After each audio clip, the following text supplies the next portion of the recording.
Okay, first, before I talk about this Grand Seiko SBGY002 18 karat gold dress watch stunner, I have to take my hat off to folks who do macro photography and do a good job, because I'll tell you what, I have trouble getting it in focus. I have trouble getting the white balance right. I mean, macro photography is really dicey. And especially with a gold watch like this, the gold never looks like it's quite the right shade that it is in real life. And that one right there is pretty close to it.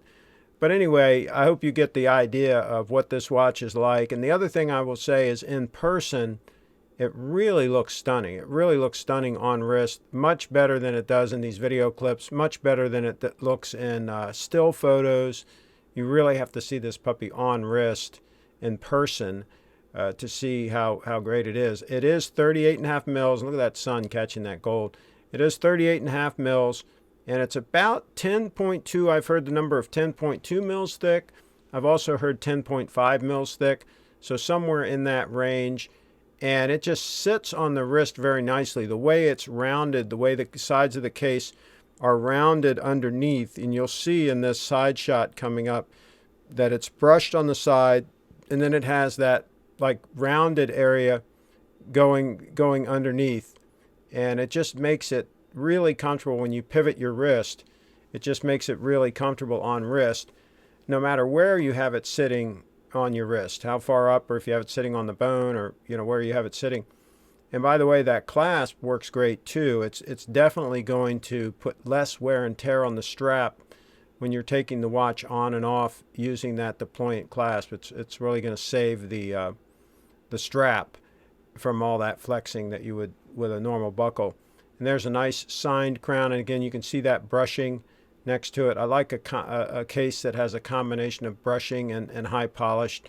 It just makes it look really classy. That's what my 18238 Date 8 had, that same type of a look. And there's that clasp unfoiled, and the clasp is made in Italy, and the strap itself is made by Grand Seiko in Japan. And there's that blued second hand catching the sun. Really makes it pop when you're out in the sun.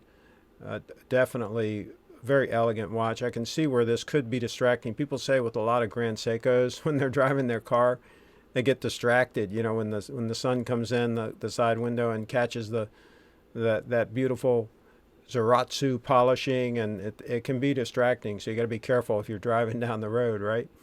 But you can see here, it looks different in different lighting, and in the shade or in the sun. It always has these different looks, but it's always gorgeous. And one thing I really like about this watch is it has that spring drive, so it's going to be extremely robust, extremely reliable.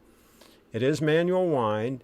It has a 72-hour power reserve, so a nice long power reserve. When you wind it up, it actually comes to a stop when it's fully wound, which is nice. So you know that you've got it fully wound. And it does have the indicator on the back, the power reserve, that will show you how much juice you have, how much power you have in that spring, how much that spring is wound up. And so you can always glance at that. But it's easy enough just to turn the crown several times until it comes to the stop, and then you're good to go. So you can see there another look at that deployant clasp. So I have to say, I'm 2 big thumbs up. I think this is probably one of the finest, if not the finest, dress watches ever made in 18 karat yellow gold. I think this is an all-around stunner.